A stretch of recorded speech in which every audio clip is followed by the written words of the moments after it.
Which of the following is the correct factor of a squared b squared? Is it letter A, letter B, letter C, or letter D? Okay, the correct answer is letter C.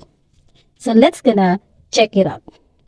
AB plus 4b squared times AB minus 4b squared.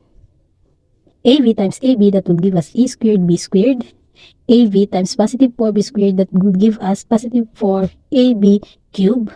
Negative 4b squared times AB, that will give us negative 4AB cube. Then negative 4b squared times positive 4b squared, that will give us negative 16 b raised to 4. Okay, so we're gonna write this, then cancel this, then negative 16b raised to 4. So the correct answer is letter C.